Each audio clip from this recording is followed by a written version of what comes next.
Merkel Media.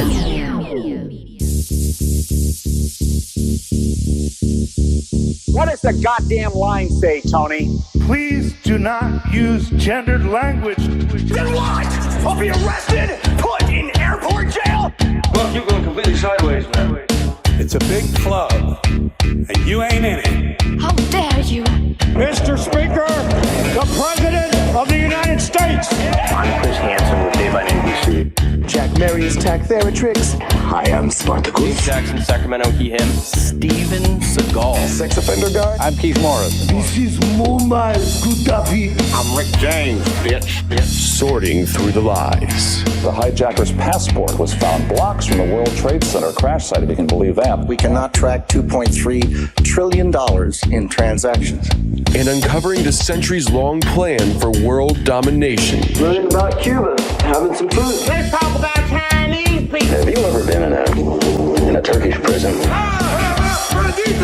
Swangles and weren't locked down? I have sent 6 of my Libyan missiles to blow up the Sears hardware department. Nothing could be more fun than jumping off a cliff with 2 German bisexuals. Oh, you English are so superior, aren't you? Thank you, comrade. And now, macroaggressions. That's what assholes call it.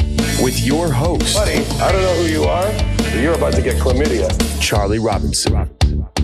Hey, Whitey, where's your hat? You want to drop the blame on Charlie and say it's all Charlie's fault. He was a retard. I get some goddamn diuretic.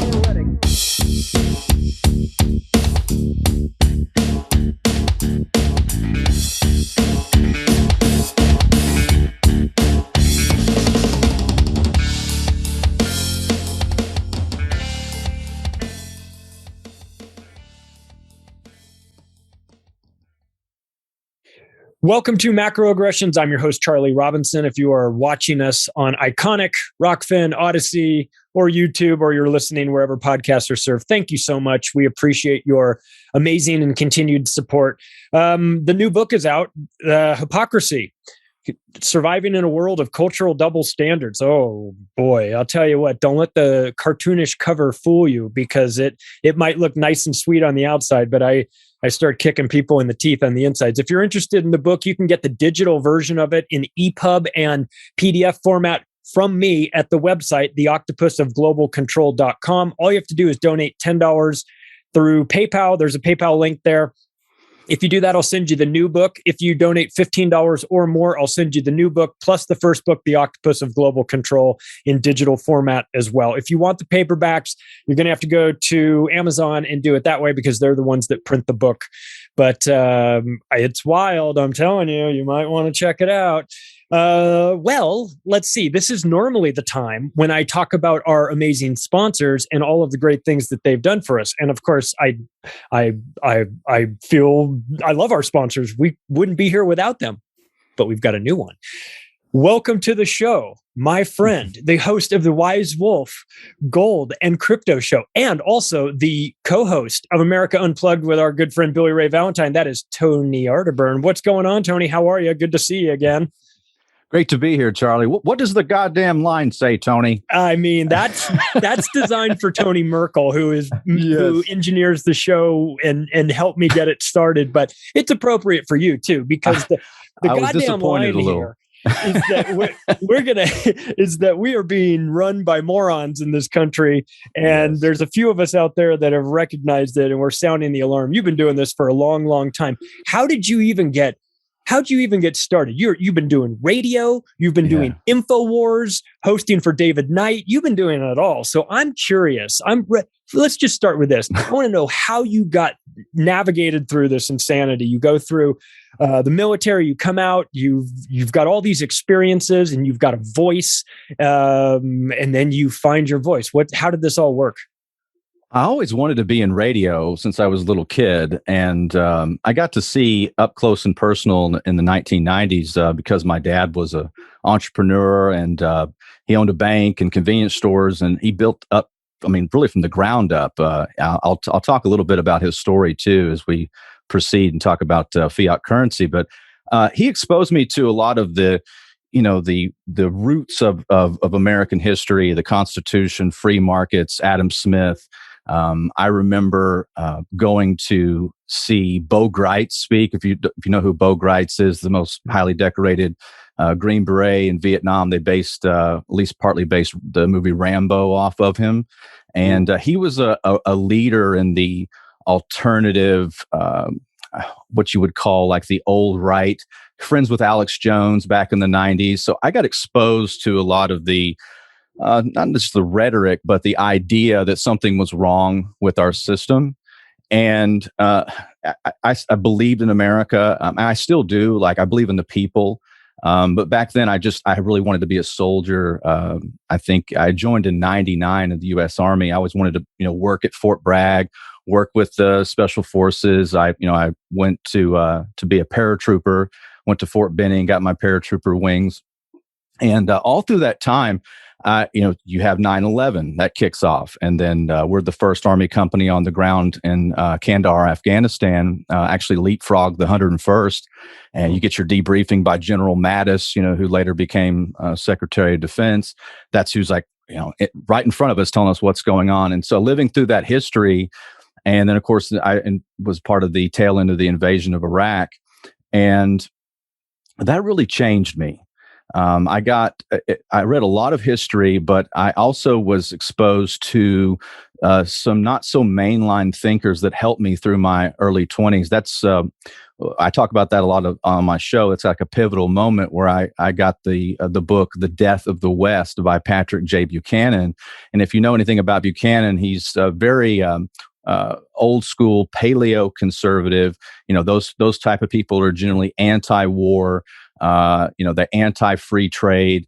They want borders, language, tradition. That's really the school of thought that I came out of. But at the time, the conservative movement completely hijacked by the neocons, which are Trotskyite Marxist, and I had really no place. So years later, after being involved in business, having a convenience store or two, being in real estate, I decided to run for Congress. And it was like the worst possible time I could have done it. But I decided that the ideas that I cared about and the values that I wanted to talk to people about were just too important. So I ran for Congress in 2013 and 14 in North Texas. And I decided at the time, I said, why don't we just get a radio show? And so I went down to one of the big radio stations in Dallas, 570 KLIF. It's one of the really old news stations, but it had, hosts on there like Michael Savage, Glenn Beck was on there at the time. And so I jumped in and got a Saturday night show and just went in, with both feet and learned a lot, especially running for office, like how the sausage is made, how corrupt the party system is. I actually got to be really good friends with the sitting congressman. He was the last World War II veteran in Congress. His name was Ralph Hall. He was really good friends with Ron Paul. And so he used to be a Democrat, but he came from the era of like handshake politics, like meeting people. He didn't spend a lot of money. He was actually an old political genius, friends with LBJ and all these. So we would talk for hours, and he was defeated by John Radcliffe, which, if you remember that name, that was the former director of national intelligence. Right. He was the DNI. John Radcliffe, they would send me to speak for the congressman when he was in his last election against John Radcliffe. Okay. So John Radcliffe knows, I'm like, and I was thinking, you're the director of national intelligence? Hey, he doesn't like me. So that's fun. That's a funny story to kind of have in your cap, for dinner conversation. Like, the new, yeah, exactly. I think we would all consider that to be a bright spot on your resume for sure. Oh, absolutely. Yeah. Because those guys, they're like mannequin type figures. Like he was law partners with John Ashcroft. Oh, geez. And so these are I know these players back then. I hadn't quite made the transition of where I am now. I was skeptical about 9/11. I talked about the JFK assassination. I was by no means like straight line conservative, bland milquetoast talk radio. But I really made the transition later around 2018. I restarted my show. And it has been, I can't believe I'm still on that station in San Antonio where I restarted my show. I call it the Arterburn radio transmission. I wanted to have a name, like I wanted to do something. Everybody has a show or a report. And so I was like, what's a radio transmission? So it's ART. And that's just that's a hobby, that I do a couple of times a week. And I'm on Bill Cooper's old home station, WWCR. No way. That's cool. You know what? I read his biography and several times, and it's called Pale Horse Rider. Great book by Mark Jacobson. And I kept talking about WWCR. So I just said, they're shortwave. They go around the world. It's like 100,000 watts. And so I get people calling me from Chile, from Ecuador, from Africa. People reach out because they hear my voice, so I'm on a couple of times a week. So that's a lot of fun. And so really just about, love of the game. You're never going to, I knew a long time ago that as I abandoned the mainline talking points for conservatism, that I would be shunned, especially after I helped my friend Ralph Hall. He passed away in 2018. But, the new order did not like anybody who helped the old order. And so politics was a dead end road for me at that point, too. So I just decided, let's go feet first into the realm of the things I'm interested in, because I probably, a lot like you, I got to the alternative media by research, by actual work, not just because it's a hunch, but really looking into the details. And what did I say the other day? Conspiracy theory is just history with common sense in it, because that's what I would always find difficult. I would read the great works like Will Durant, the Story of Civilization I have here behind me on my bookshelf. I read that in Iraq, or great many big pieces of it, and biography and everything. And history just made no sense to me. Mm-hmm. What are the issues behind these great, times in history, these big movements? What's really behind that? And I think that's where, The Octopus of Global Control, which is a great book, by the way. Thank you. That's one, if you want to order your mind and get some, and make some sense out of the complexities of the stuff that we talk about, I highly recommend that book. Thanks. And I've recommended it to friends. Congratulations on that. Great. And I love the Controlled Demolition of the American Empire with you and Berwick. I haven't got the new book yet. When's that come out? It's out now. I just as of the recording of this, it's scheduled to be put on Amazon, but we're recording this a little in advance. So by the time people hear it, it will already be out. But your digital copy will be sent to you in about 2 minutes after we're done with this interview. Okay, awesome. Well, I'll trade you some Wise Wolf Gold and Silver merch, and I've got some things to send you anyway. Awesome. So that'll be a good trade. Awesome. But yeah, just love the books, and I think as researchers we do this because we love to help people. Get them exposed to the truth, or what we perceive as the truth, to the best of our ability. And it's a labor of love. And that's why, being on your podcast is a great honor. I've been a listener a long time. Thank you. So like when I say, when I, that's the Winnebago Man at the beginning, isn't it? That's Winnebago Man. Yeah. Yeah. I just, whenever I would hear, first time I heard your podcast, and I said, this is a great intro. As somebody who, because I'm off grid. I live on 33 acres. Didn't do that on purpose. 33 acres, Tony. Are you sure? I love your numerology shows. And so, I live off grid, and we rainwater, a little bit of solar. So you're going to live through the apocalypse.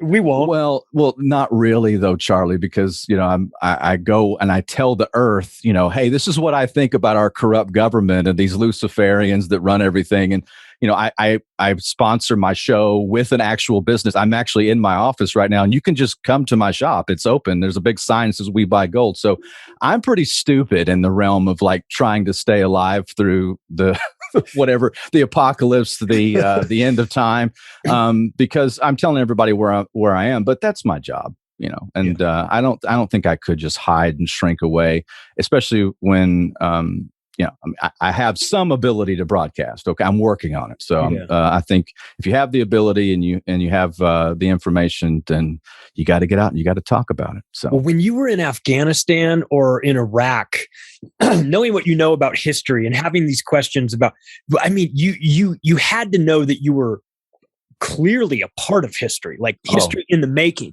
And did it occur to you that like what we're doing right now may be totally twisted in the history books and have it and be told in a totally different way than what we're actually living through? Or did you feel like, oh, what we're doing will be recorded accurately and will be, you know?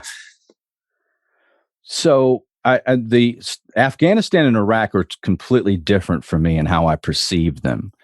This is like the evolution of Tony. As I was always honored to be a part of the warrior class, but even while I was serving, I got to be kind of like a Smedley Butler type, where I'm like, why are we doing this again? What's the security advantage to because when I got to Fort Bragg in 2000 as a young paratrooper, first day I immediately volunteered to go to Kosovo. That was, Mr. Clinton's war. We bombed Serbia for like 78 days. I mean, you couldn't get the average American to even know what I'm talking about when I was talking about bombing Serbia or why we were there. But we were there, right, for all sorts of nefarious reasons. And we stole, Kosovo is like what Jerusalem is to the Jews, to the Serbs, like we just basically wrested it away from them. Yeah. And that's another podcast, but I didn't know that then. But after my first tour in Kosovo and then getting back stateside, I was a world champion powerlifter, through my teens and then early 20s. I competed in high school, and the Army said, my colonel that I went to work for said, you need to go lift again. We'll sponsor you. Just go out and lift for the Army. And so I ended up winning the national championship that year and got put on the American team to go to Sofia, Bulgaria, for the world championship. So I'm representing the United States. I'm representing the Army. And special circumstances, because I had my colonel, David Bradley, was an amazing man, still is. And 9/11 happens. I mean, I got there on September 10th, 2001. So when 9/11 takes place, the next day, I'm already, I'm in communication with my unit, and they're like, we're going to the Pentagon. They got deployed like right away. So if you look in like the movies, the 503rd MP Battalion, that's what I was part of at Fort Bragg. They usually go to D.C. for anything like security reasons or riots or big protests. And so they dispatched my unit to the Pentagon. And I was put into that's like fate, as fate would have it. I got put into the unit that became, the tip of the spear for the regular army into Afghanistan. Cool. And at the time, and I've talked about this on other podcasts about 9/11, it's 21, going into 22. We landed like I think I got there like New Year's Eve on 2001. So really, really fresh from the whole era of 9/11 and post 9/11 stuff. And so as we were landing, this was something that occurred to me as we were corkscrew landing. And I've explained this before, like we didn't know what was on the ground. So this is an interesting like compartmentalization of everything that was happening on like certain parts of the intel community, as we talk about the inside outside job of 9/11. Mm-hmm. Certain people knew exactly what was going on, but like the people I was working with, even in the intelligence community and military intelligence, FBI was there. They were still looking for Osama bin Laden. They believed he was there. They believed he had networks. They believed, so that was the story, right? But even then, as we were corkscrew landing in, because you can't come from a traditional landing route, because we didn't know if anybody had, surface to air missiles or the Stingers that we gave them. I was just going to say, right? They have our weapons that we had that we knew that they had them. Yeah. And then so we get to the Kandahar airport, and I remember thinking, okay, so 4 planes take off from inside the continental United States by people that we supposedly let in the country. Mm-hmm. And they strike targets in we can argue the Pentagon, but they strike targets in the United States, right? So that's the way the story goes. But, and they're, and I knew at the time they were Arab. These were Saudis, Egyptian. And I kept asking, why am I in Afghanistan? So that was like one of the first like moments of clarity where I start to question like the entire logic of invading Afghanistan. And we all on the ground, we agreed like, hey, we can only do so much here. like once you've knocked out the Taliban, and I'll have to send you pictures. I'm like standing behind stacks of weapons that are the size of buildings, like where they have turned in their weapons. Like the Taliban just was gone. And I thought, what else can you do here? Well, it turns out you can do 20 years of absolute lies and all the backstabbing that the leaders did to our troops and to the American people and to the Afghan people, all of that. So it's an absolute tragedy and a crime. But back then, it was just like, we got to find who's doing this. Well, as being a part of of an airborne unit at Fort Bragg, I mean, you're not going to have much time off in a global war on terror, as George Bush would say.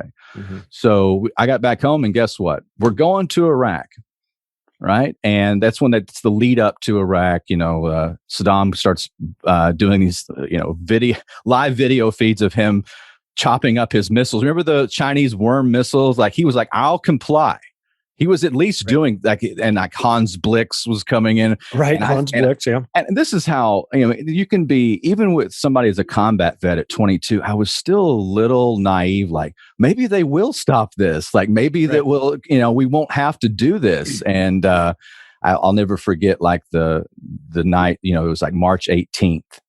And they, gave Saddam like they give him 24 hours to turn him and his sons in. And I thought, oh, they're going to kick this off. And sure enough, and then the orders come down. But I totally oppose going into Iraq from the get-go. And obviously I'm going to go, I can't leave my team members behind. But anybody that knew me then would absolutely vouch for this. Like I was adamant. I remember my dad flew out, and you probably won't mind I tell this story, but we lost it. One of my really good friends died. He's actually my best friend in the Army. Died from injuries or an infection that he sustained in Afghanistan. When we were there, mm-hmm. And so we had everybody get together, and this was part of the funeral. And this is the, Afghanistan or Iraq's about to kick off. And I remember I was telling my dad, I'm like, I just oppose this. And this is just, and, we got into a shouting match over it because, everybody was like, this is the era of freedom fries, Charlie. Remember this? Yeah. Yeah. And the French don't support us, and Saddam's got a death ray, and we got to get over there, right. And it's like, I kept saying, what is the end game here? And I'm like, what are we going to do? Iraq has nothing to do with 9/11. What is this muddled, connection and this yellow cake and all this stuff? Well, we know now. I mean, just masterful lies and media complicity. And that's how we got the global war on terror, because there really wasn't any sort of resistance to it. But I look back on that time, and I was, I'll never forget rolling in from Kuwait to Iraq, and I turned to my driver and I said, this is a really bad idea.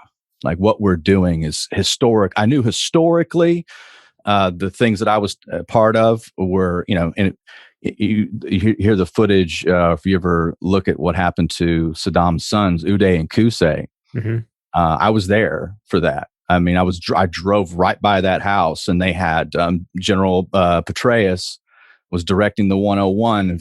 They were getting gunfire from the house, and we pulled into the gate, and I could hear what they were doing. They shot 16 TOW missiles into that house. Whoa.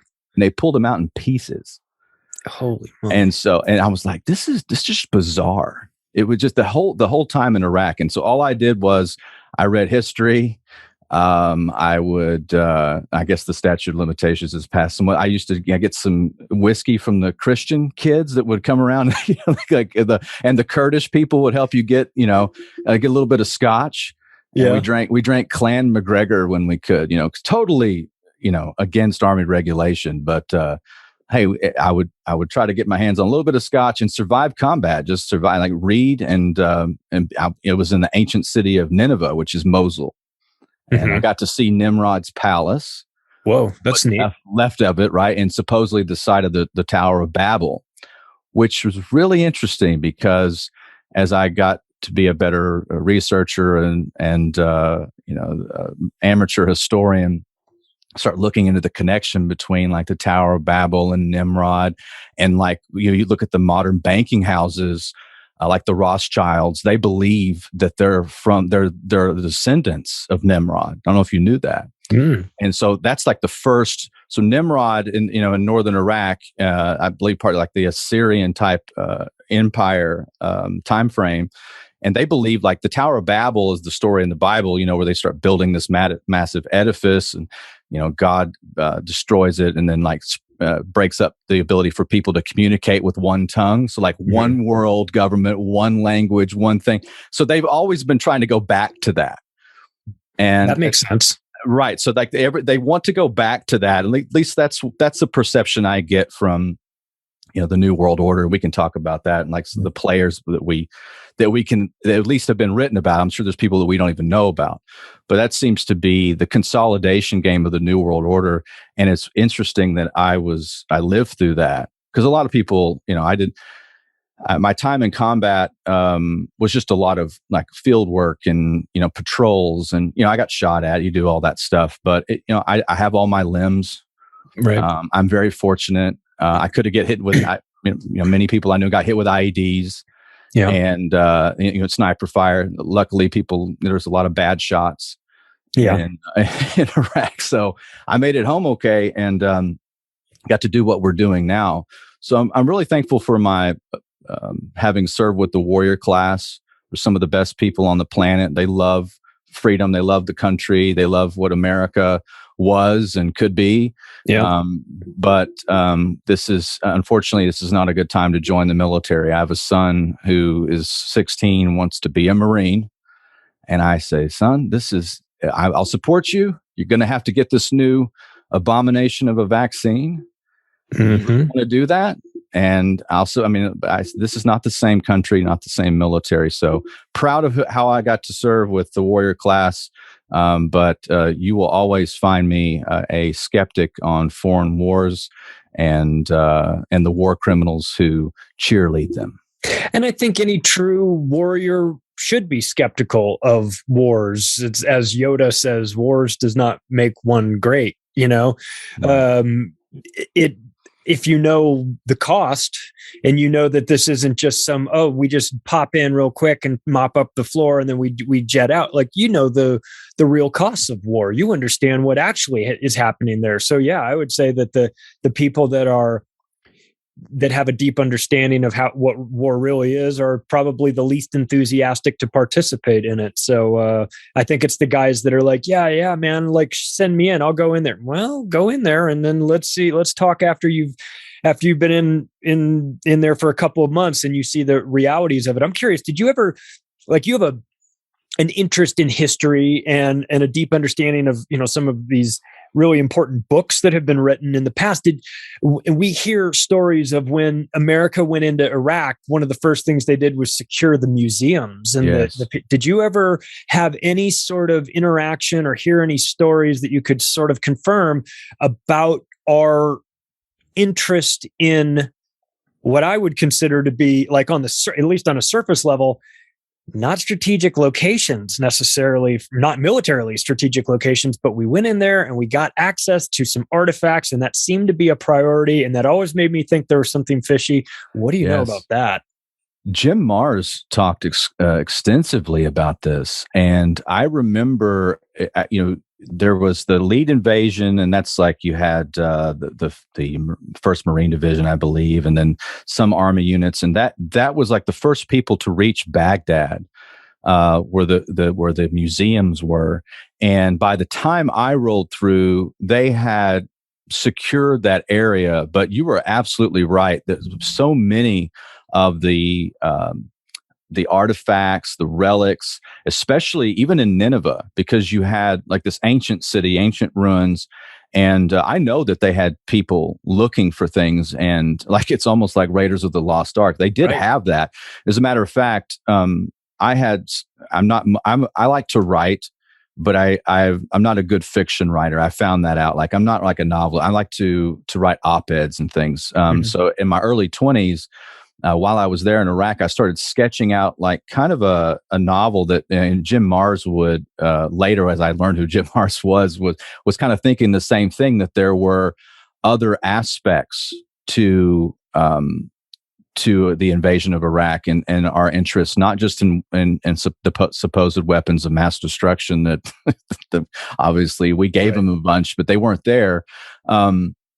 Was, other, like the Philosopher's Stone, like you've heard some, like the what do they call that, the type of gold that they would monatomic gold. Monatomic, yes. Yeah. And so that was I've heard that and read that in other books about what may have been housed in the Baghdad and other museums. And Mosul was a big dig site. That's the city in the Bible where Jonah. God tells Jonah to go to Nineveh and preach, and he keeps running away, and finally, he gets swallowed up by a great fish or a whale, so Jonah. So I wrote my grandmother back at that time, and I said, I now see, Mima, I see why Jonah didn't want to go to Nineveh. It was not a great place. And right there on the Tigris River, and it can be really pretty. And I found that a lot of the people, I felt bad for them. You had it's a big mix of the Kurds right there on that borderline of Kurdistan, what should be Kurdistan. And then you have, the Arab folks. And it was a lot of poverty and a lot of history. It's a shame, right? Because there's so much there to learn from. And we're trying to, build it into a democracy, Charlie. Yeah. I'm sure that's exactly what they're asking for. How about food and water first? We can start with that. Yeah. How about that? How about food and water? And, it's really sad. You go and you look back in the 1960s, they had, amusement parks, and I would it'd be like this, like you're in a weird post-apocalyptic movie. Mm-hmm. So you're driving through, like you're in your Humvee, got your gunner up top, and you're driving through like what used to be like there's a roller coaster next to you, and all these old they look like, it's really bizarre, like all these old rides, because the oil companies were in there, pre-Saddam. Mm-hmm. And they, Western oil companies, they'd have places for all the oil company workers and their kids to go. And yeah, I mean, it's just there's a lot of history there that we don't get into. But yeah, those really feel bad for those people. You get an up close view of how war actually works and how it smells and what it does to people. And you will be very skeptical about getting inside. If you have a soul. Now there are some sociopaths, especially like the approved conservative veteran. I put that in quotations. You'll see people like Dan Crenshaw of Texas, and he wants, hey, we got to fight him over there. So we don't have to fight him over here. Probably not just the dumbest statement in politics, but we have to fight him over there. So we have to fight him over here might be the dumbest statement ever uttered. Yeah. It's geographically right up there. Misguided. It's ridiculous. It sounds like a sales pitch, to get us enthusiastic about the war. When all this was happening, when 9/11 happened, I didn't know what was going on. The Osama bin Laden story sound fishy to me, but I didn't know the ins and outs of geopolitics. The Iraq conversation never made sense. That to me was, it seems like we want to go to war with them. We're trying to come up with all these justifications. We've got Colin Powell out there talking about aluminum tubes and yellow cake uranium. Yeah. It seemed a bit much to me. So I didn't really still at the time know the ins and outs of it.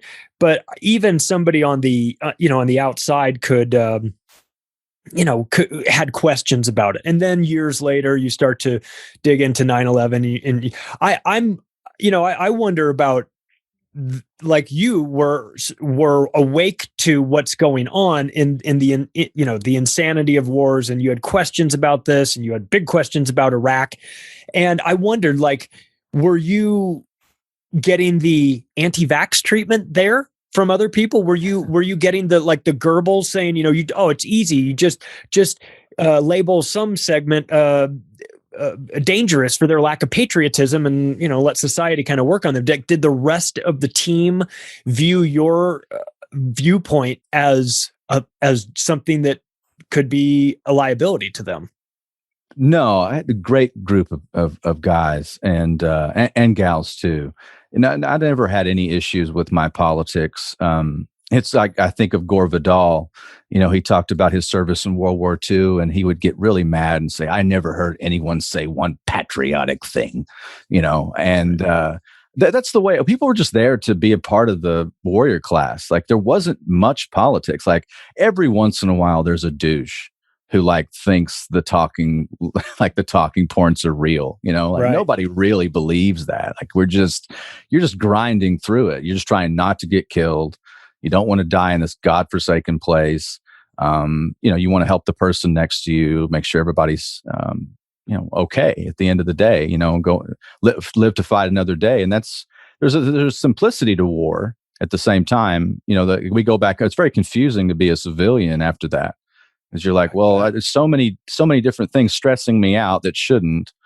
And there's all the simplicity's gone. Like, you could just celebrate not dying, being in the Army and combat. You can just say, hey, I didn't die. I can sit down here, I can grab my book, I can have a conversation, we'll just pass the time until tomorrow and it starts all over again. But I made it, Mm-hmm. Got something to show for your work, Yeah. But I think it's a little bit harder in civilian life. But no, there was never any issues there. And I was very clear about hating everything that was the Iraq War and making fun of it. And I was, I'd say I had a bit of a temper in my early 20s, late teens. And so my displeasure was known often, every day, about that war. And it's a really sad, our country allowing those psychopaths to put us on that trajectory. It really doesn't have a lot of parallels in history. And you think now, gosh, Charlie, they wouldn't even ask now. There wouldn't be a debate. We just go to war. Like, if we can summon the resources, like, who's going to stop them? Congress? Like the Supreme Court? Like, nobody's going to stop them. It's a complete takeover by the military-industrial complex. And so, and by the way, that's what the octopus of global control, as we're going to talk about. Its main food is fiat currency. Yeah, and so is the military-industrial complex. And that's what got me into gold and silver. Was not only the historical ties, which I find fun, but the fact that when you get to expose people to the history of the monetary system and it's literally economic alchemy. Like, it's ingenious what they've pulled off. Oh yeah, but evil. Just an evil genius. You have to respect that back level. To it. The evilness there, you have to respect the game there, because they have created a system that is, the fiat currency system is so insane. And it's funny because the combination that when Berwick and I wrote Controlled Demolition, I was writing about the history of coin clipping. And for people that don't know what this is like, this blew my mind, because back in the Roman days, we're talking about the collapse of empire and how it follows a very predictable cycle. And one of the things that happened at the end of the Roman era was that they had these coins, silver coins, I think it might have been gold as well. And they were having a problem because they had expanded their empire too much. They had limited resources, but they needed more resources. So they were taking their coins and clipping little pie-shaped slices off of the edge all the way around these coins, taking all those pieces together. It might take, it might take several coins in order to get enough together. Then taking all those little scrap pieces, melting them down and making a new coin. And I thought, holy shit, they're debasing the currency. They taught the Federal Reserve how to debase the currency. The Romans taught them how to do it, so we're doing this virtual coin clipping now with debasing the money supply and going, oh, isn't this great? We've got more money. And it's like, that eventually blows up on you. So to see that and realize that, I'm thinking we invented fraud and manipulating the money supply. And then I'm going, no, this is as old as empire. Yeah, you can look at the rise and fall of any empire. There's no exception. And they rise on sound money and economic output, and they decline on fiat currency and, of course, importations and consumerism. Mm-hmm. Just every empire. Everyone. They do. Voltaire said it best. The philosopher Voltaire said, paper currency always returns to its original value, which is zero. It's the paper that's on. And look, that's the root of all the problems that we're going through right now. is the fiat currency central banking system, the international banking cartels. And when you figure that out, because people ask, I have a gold and silver shop, and people come in and they ask me, how much money am I going to make if I buy gold and silver? And I'm like, well, gold and silver are money. And I can do like a 2 or 3 minute elevator speech on like, this is how we got here. This is what, and I actually brought some, and I'll explain this. So I brought some props on today, Charlie. I'll have to bring this into the camera. But I'll have this Krugerrand. I have a 1 ounce gold Krugerrand. We'll let that serve, and I'll walk the audience through, because I'm a podcast listener. I don't always catch your video like on Rockfin. Right. So this is a 1 ounce gold Krugerrand, and this is South African.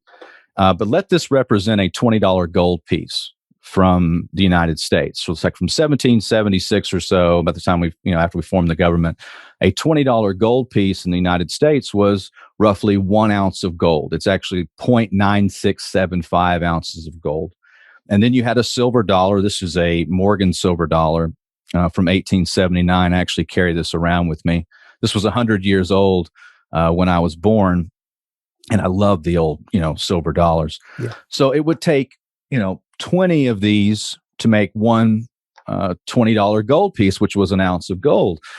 So in the simplest terms, you look at a $20 gold piece, ounce of gold. That's roughly, let's call it $2,000 today. Okay. Just add a little premium in. Let's just round it up. So let's say it's $2,000 in gold, meltable gold that's in that. Well, the gold still buys the same amount of land, the same amount of oil, the same amount of clothing, the same amount of food that it did when a $20 gold piece was an ounce of gold, which was basically 1776 or so to 1933. But what happened to the $20? See, that's where you start. What happened to the $20? The $20 still exists, but in order for it to buy the same things that the gold would buy today, still, you have to have what? So it's $20 has to be turned into $2,000, right? And that's the loss, in our currency. And one of the big opportunities right now, as you understand that, and because you look at Nixon took us off the gold standard in 1971. He interrupted an episode of Bonanza on August 15th. How dare he? Well, the weird thing about that is Bonanza is a show about people going out west in search of gold and silver. And, I always thought, like, I can't be the only one that picked up on that. But, like, he interrupted an episode of Bonanza, which was huge back then. And they said, we're going to temporarily close the gold window. And from 71 back to 44, and I know I'm jumping around a bit here, but I'll tie this up really nicely. Bretton Woods is 1944. This is where after the Allies knew basically that Hitler's finished, Japan's finished. They're going to start their new world order. Mm-hmm. So they decide that gold, will be set as the standard, and it's $35 an ounce. Well, that lasts from 1944 to 1971. And so you look at the dollar. Nixon took us off the gold standard.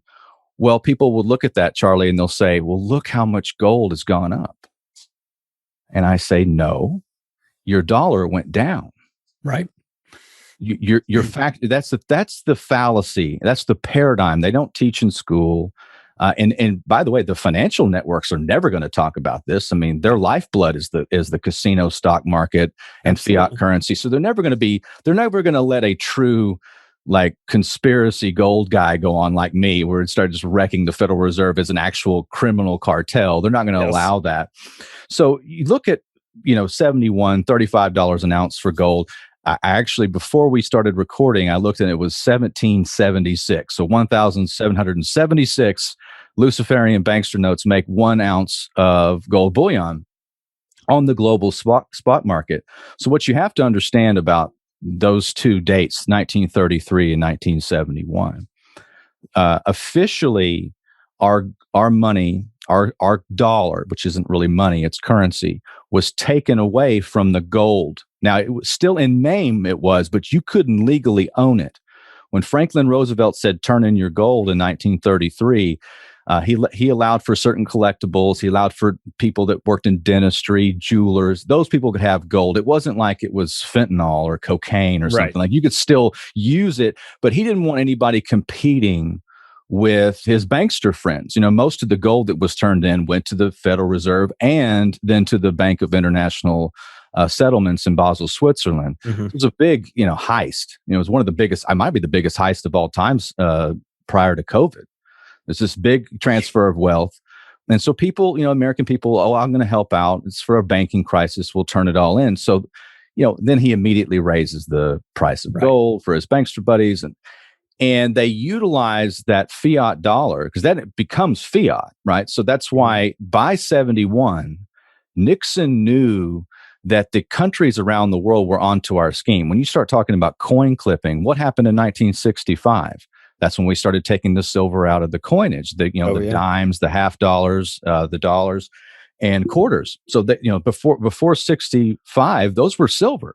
Matter of fact, I just bought a bunch yesterday. Had a guy that, he was a Iraq War vet and saved up and had all his money in silver savings. And, but those like a quarter's $5 worth of silver, basically, give or take. Right. So they retained their value. So the currency started to lose value. Nixon knew it.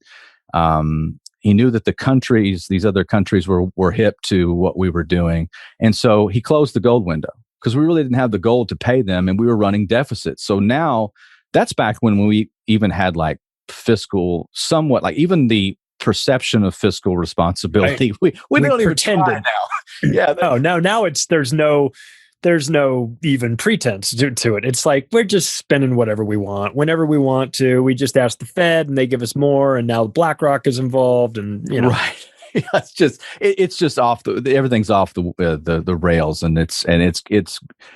We're headed to a place you can't reverse it now. When they talk about the Fed is going to start tapering, you hear that term around, and I'm like, okay, you'll stop the massive amount of printing, and then they're like, well, maybe we'll raise rates in 2022, and then the market just starts having a seizure, and I'm thinking, guys, you have built this house of cards, and there's no putting the genie back in the bottle. It's done. Fiat currency. This whole system, when they tell you they're going to do a great reset, pay attention, ladies and gentlemen. They're doing it, but they know what's coming. So basically, they're picking winners and losers, using the lockdowns and all this psychological warfare to their own ends, because they're going to be, the golden rule is he who has the gold makes the rules, right? So they are planning this. Look, I use your term all the time, the controlled demolition. That's exactly what's going on. So they want you in the stock market. They want you in the casino. They don't want you paying attention to what's happening to the dollar. But the dollar is gone. I mean, it'll be around for a little while. They're going to digitize it. They want to create expiration dates on the currency. And also maybe you're a Christian conservative. Maybe you don't believe in the vax, right? Well, you might be at that time. You're a terrorist in the new world order. You're a terrorist in the new government, right?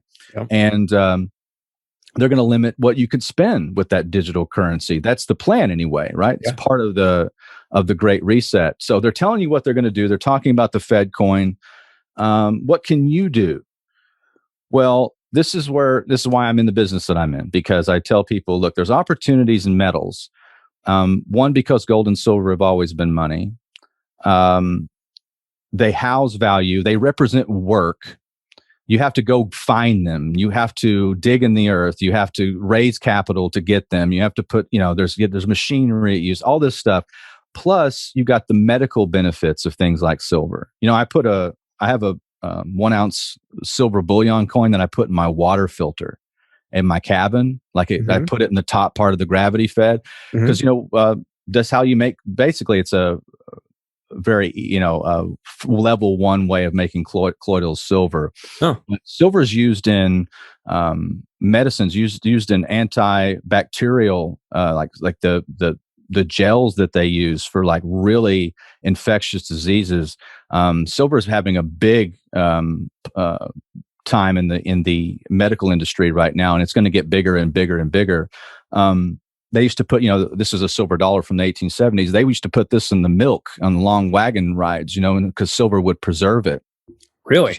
Silver has healing. It's not just for killing vampires. It has healing properties and medicinal properties that I'm a big fan of, but also thermoconductive. It's the most thermoconductive metal.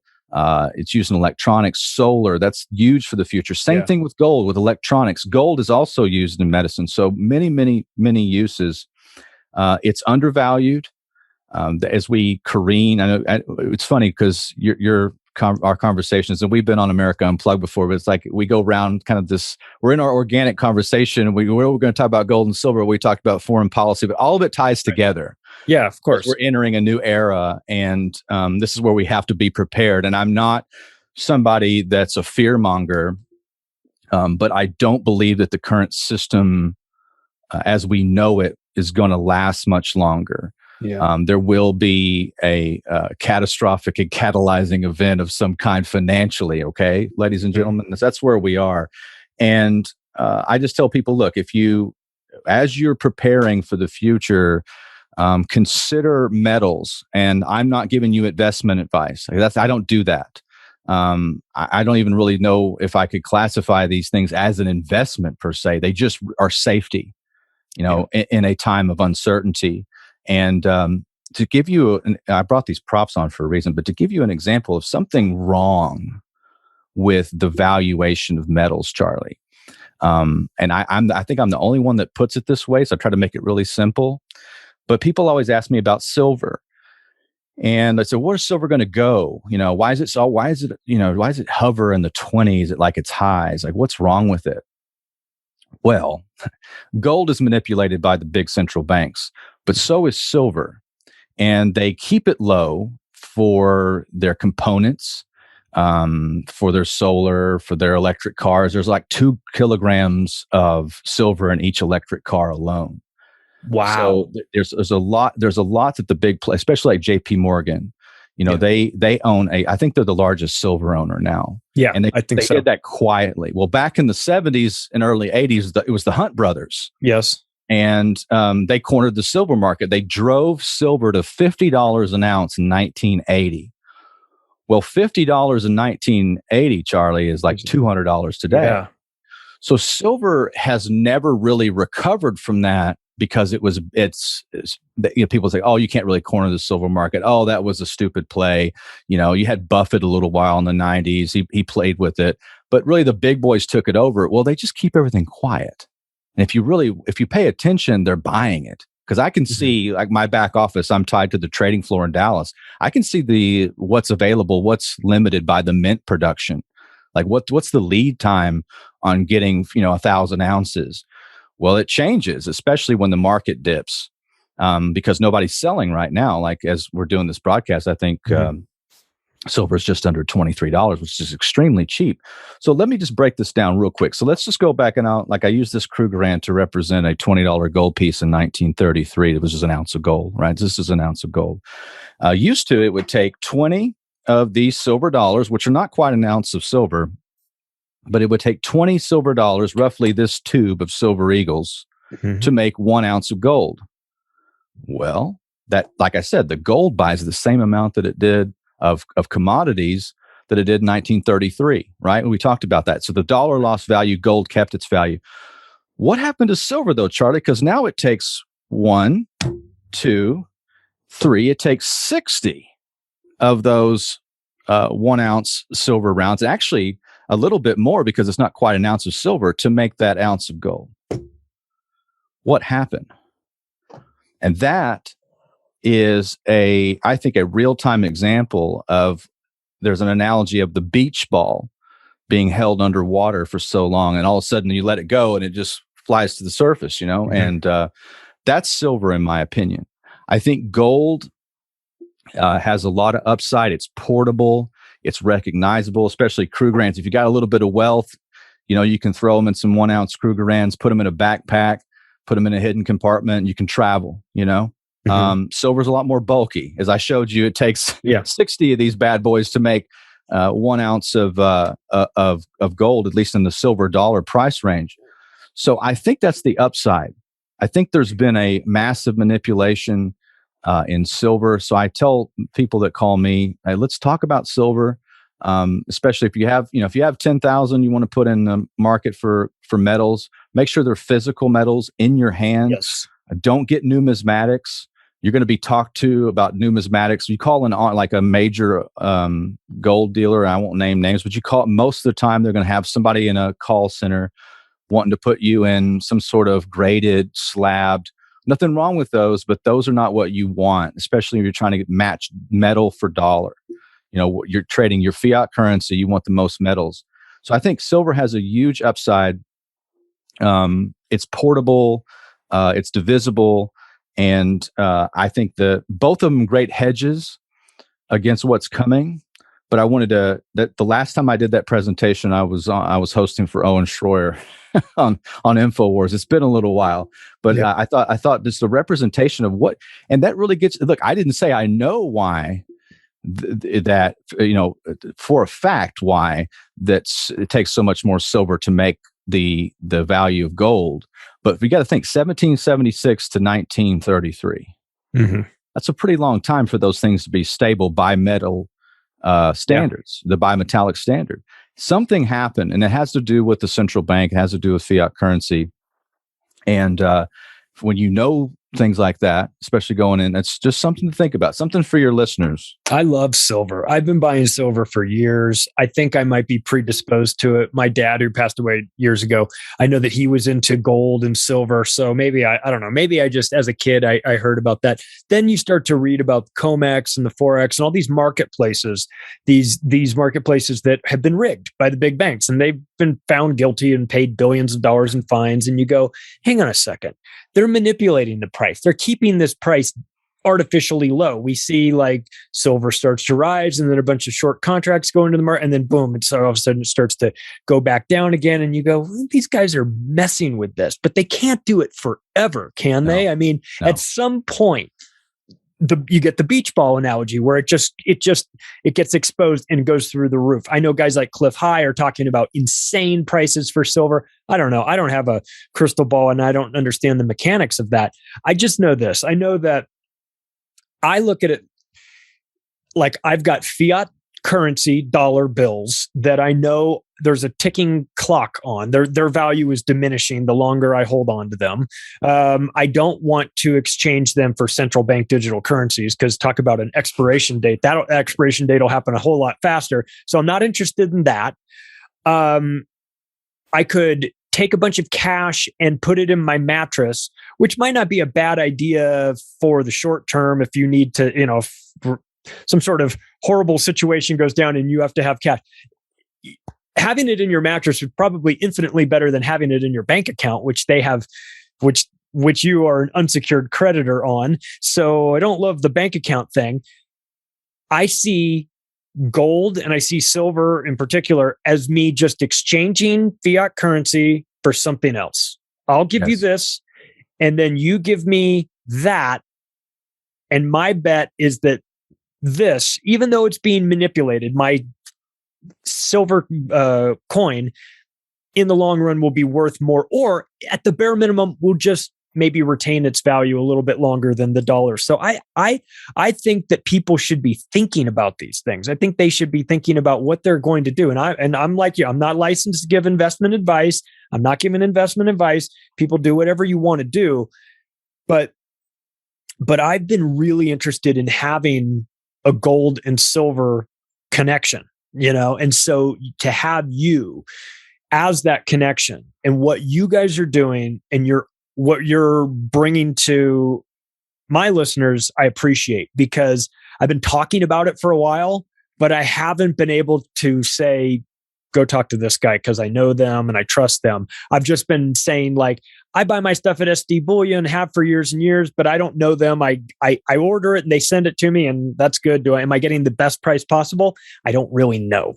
So when you and I started talking a couple months ago, talking about this whole thing, I was like, I'd really like for you to be part of this so that at least I can say to the listeners, I don't know at all about gold and silver, but I know some guy that knows a whole lot more, and I trust him and I trust his business. So if you're interested in buying gold or silver, or this other component that you have that I want you to talk about that I think is really important, that is your ability to convert IRAs? Yes. Yeah. We're one of the only small shops that I know of that does that. We've got a partner out in Nevada called New Direction Trust, and they handle all the legal. So basically, you get all your metals from me, and if you roll over, you could roll over a 401k. I just had a lady do that. Roll over IRAs all the time. You go into traditional IRA, and you can roll into physical metal, physical gold and silver bullion, and it's stored in a third-party vault. You get to pick. I think there's like 8 different vaults that I know of. Some in Nevada, some in Texas, some in Delaware. They're all over the country, and I set up my business, Charlie. I set it up to be really lean and mean.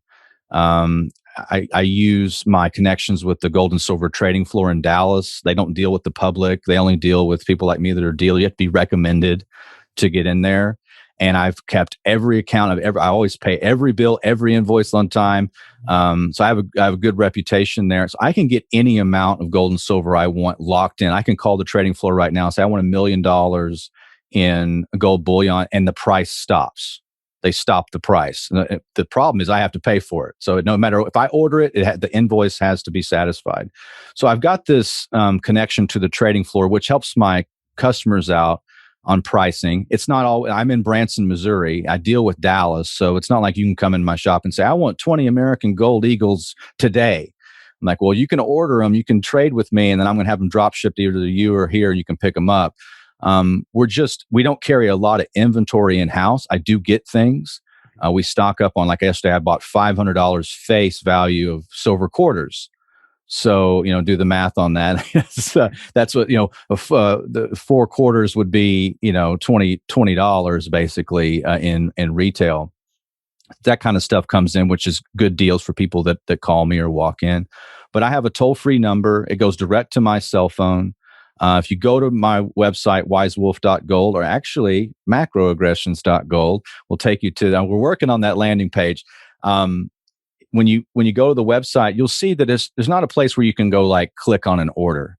That's going to come later. There's a lot of back off. You realize that the prices would have to be like set in an algorithm. You'd have to constantly change them. So I say, give me a call or a text. Start off the relationship that way. You're going to know your dealer. You're going to know your gold dealer, and you're going to talk to me. It's not a robot. Sometimes my wife works up here, but it's usually just me and my dogs. And I work 7 days a week if I need to. I take orders, make sure all the orders are fulfilled. It's what I do. It's how I stay on the radio. It's how I get to do podcasts with people like you and get our message out there. Is the shop. So, yeah, just it's. Rolling over IRAs is something that we do. We also ship physical metals anywhere in the country. If you call me up and say, "Hey, Tony, I got $500. Where do I start?" No problem. There's no minimum. And I know that you and I talked off air. One thing I wanted to offer your listeners exclusively, and we're just doing this as a pilot program, and it's good. A shout out to my friend Russ, who owns the UPS store here in Branson. He listens to your show, by the way. Nice. Big fan. Thank you, Russ. He did that long before me, by the way. I walked in one day. He'll love this podcast. I walked in and I was wearing a Infowars shirt, and he was like, "Hey, that's cool. I like your shirt." I'm like, "Yeah, I host on Infowars sometimes." And he's like, "What?" And I host. I'm actually going. I was headed down. I'm going tomorrow to host for David Knight. That was last year, so we got to be really good friends. So I got a good connection on where we send out product and getting some deals on shipping rates. So we're going to beta test this. Again, I'm small business. Sometimes I like SD Bullion. I like JM Bullion. It's a good place to cross check my products, like to see, am I being reasonable? I just go by what the trading floor has. I have a built-in. Like I don't think this is unreasonable. I try to make between $1.50 and $2 an ounce on silver. I don't think that's unreasonable. That's a pretty, that's a pretty low margin. Same gold. I try to make $50 an ounce. If I can make $50 an ounce, and I don't, and my only expense on that top of that is shipping, then it's fine. We're all about relationships. Every person that I deal with, my name, my brand, Wise Wolf, I would die for that brand. And all the relationships I've made, like people like you and Don Jeffries and the great Billy Ray Valentine, you guys know that everything I do, everything I say, I mean. And if there's something wrong, I'm going to fix it. And that's the deal about dealing with somebody on a personal level for your metals, especially in this time. Yes, I can't always guarantee that it's going to be the lowest possible price and I'll beat JM Bullion and all this. Guys, I won't. But what I will have is the ability to tell you when new things come in, or maybe the perfect deal for you. And guess what? You're always going to get your product. You can go find my ratings. They're all 5-star. And those are all real people. The only negative review I ever got, Charlie, was from another gold dealer who never did business with me. They just wanted to pull my score down, and my wife had to call them. And because I said, I'm just going to go over there. We're going to fix it. And she said, no. So my wife was my combat medic in the Army, and she called and had that taken down.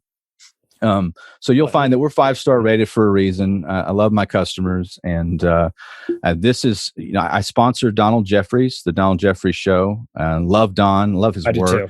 He's great. Amazing guy. I can't believe I get to do a show with him. It's really weird. It's great. He's phenomenal. The first time I heard Don Jeffries, and he's been on this show before too. The first time I heard Don, I was like, I like this guy. I like this guy's energy. I don't love his microphone. His microphone was cutting out a bit, but I was like, if we could, but he's on it. He's been doing it he's been doing it since well before I was even thinking about this sort of stuff. Yeah. And what you guys are doing with America Unplugged is fantastic. That's over there on Rockfin. We've got, so you've built a landing page specifically for this audience. Yes. Macroaggressions.gold. This is your website, people. Go to www.macroaggressions.gold.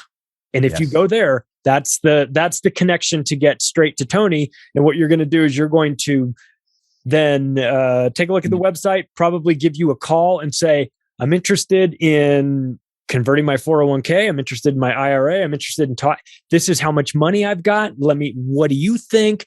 I think that people are going to appreciate, especially if they don't know the ins and outs of gold and silver, appreciate having the ability to talk to someone that does, that they don't feel is going to cheat them, or, you're as upfront as you can possibly be with this, talking about your margins, talking about who you are, talking about where to find you. I mean, you're not like one and done. You plan to be around for a very long time. Yes. You've got a background that just screams integrity, and we all know the same people. So it's not like, there's nobody saying anything bad about Tony out there. Okay. This is why we're doing it. And I wanted this relationship, not just with this silver, obviously I want it. A relationship with you is extremely important, but to have this, I'm very protective, I guess, of the audience. I mean, I never really thought of it until recently. Like, I want to make sure that I'm giving them the things that make sense to them. And so this makes all the sense in the world. Let's wrap up with this real quick. Since you do a show about crypto as well, and I know that we have a lot of, this audience skews a little bit younger. What are your thoughts on crypto? Where are we right now? I think we're in a great place for crypto. There's a war going on. That's the entire corrupt banking cartels against all of us. They're trying to take away our ability to have sovereignty, like in things like Bitcoin. I'm a big fan of Bitcoin. I bought my first Bitcoin ATM in 2016. And my brother actually took that, my little brother, Andrew, and he did a magnificent job. He's got a company called Tau Bitcoin, which it means the Arterburn organization, TAO, but Tau means the way. And he's got a Tau Bitcoin, and he's got Bitcoins all over the country, Bitcoin ATMs. And I own a few. I've been a fan of Bitcoin. I was buying Bitcoin at $300 and something. Charlie, I didn't keep it. I used it to service my ATMs. Had I just kept the Bitcoin, I think I'd have like a couple of mil. That would have been great, but I wouldn't have learned anything. So I've used the Bitcoin to, my customers got to get Bitcoin, and I get to replace it every time they bought some. I have a Bitcoin ATM here in my shop. I will accept crypto. For those of you who follow the Dollar Vigilante, I do too. And Jeff Berwick, I love Pirate Chain. We can do business. Monero, we can do business. Nice. So I'm all about crypto. I know it's funny. We didn't even get to talk about that. I was so focused on gold, but I think gold and silver right now are important to have something physical. But in the realm of crypto, Bitcoin being adopted by El Salvador, I thought was just a great piece of news for all of us who care about human liberty and freedom of movement and getting away from these satanic currencies. I mean, it's really what they are. Yeah. Let's not mince words anymore. We're not on CNBC. We can actually talk about the truth when it comes to finances. So no, I'm all about crypto. And I will, if somebody has questions on crypto, if I can find out, I'll help you. I mean, if you call me and say I want to buy $100,000 in Bitcoin, I can probably make that happen.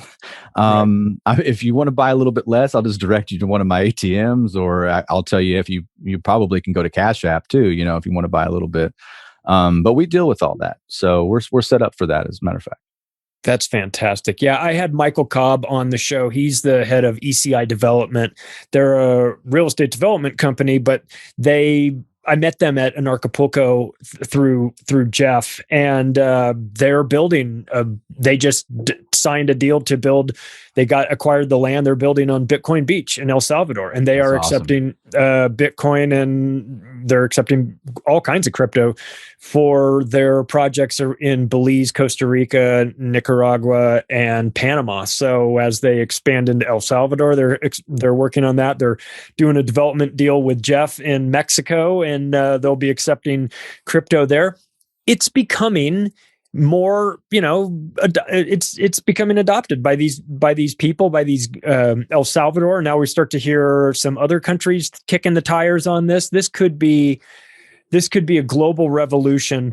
Just if nothing else, just reimagining the way our relationship with currencies, our relationship with money, what we think about them, how we envision them, that we take these US dollar Federal Reserve notes, not even US dollars, and we inject our energy into it, and we work all day for it. And for what? It's very satanic. Like you mentioned, they can devalue it the next day.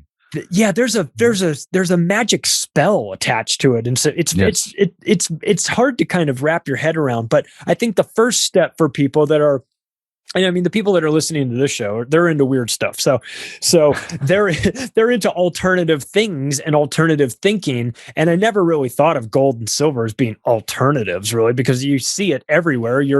Everybody knows what it is, and yet it is treated like it is like, oh, that's not real. That's not money. This is only money. This paper stuff that we print up and or that we digitally create. That's the only thing that's money. All that other stuff is hocus pocus. Well, okay. The people telling you that for your entire life have now been exposed as the pathological liars that are behind kicking off all these wars and starting this COVID operation. So it's like, really, are you going to trust them what they tell you about the currency, or should we be proactive in our transition? You don't want to be reactive. Like, you don't want to be the last guy in the world to figure out about Bitcoin and gold and silver, right? You kind of, there's that saying that by the snarky Bitcoin people, like, you get Bitcoin at the price you deserve to pay for it, right? It meaning like the way you sort of wake up to this, the sooner you wake up, you get it cheaper. But to change your relationship with money, currency, and incorporate things like gold and silver, physical gold and silver into this, getting creative about the way you treat your 401k and IRA, that, a lot of people feel like, oh, I'm kind of trapped in this. Well, maybe you're not. I think you should probably wind up giving Tony a call, because he's got some ideas for you that you probably didn't know existed. He's got options there.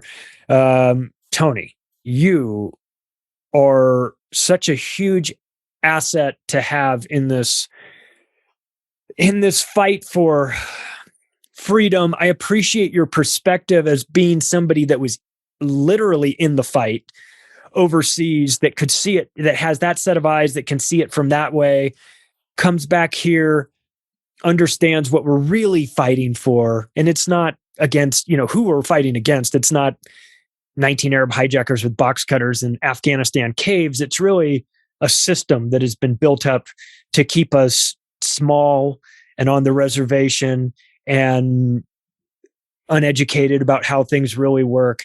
I appreciate your tenacity and your calmness, though, your ability to explain all this. It's just a great fit. It's a great fit. So I'm really happy to have you as a sponsor for Macroaggressions.